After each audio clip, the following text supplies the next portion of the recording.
we've exhausted all avenues around being able to engage with dialogue with China. Both the Trade Minister and I have made numerous attempts in which to reach out to our counterpart and have dialogue around any concerns and issues that they have.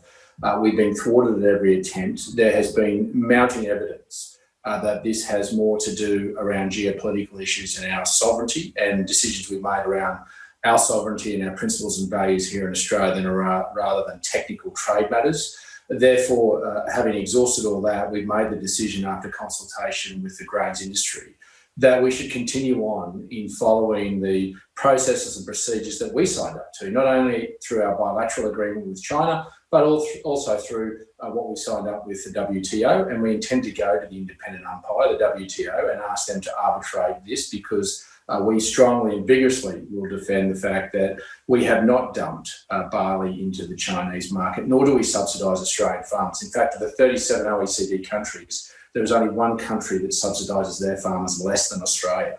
And that obviously points very strongly to the fact that we need to continue on to support Australian farmers against any action that is basically baseless. At the moment, though, it's not just, the barley industry that is being hit. We've got the raft of the agricultural products, plus what we have been seeing lately when it comes to coal. Do you buy that mentality just from the Chinese Foreign Ministry spokesperson today, that they're not aware of any kind of imposition being put on Australian coal?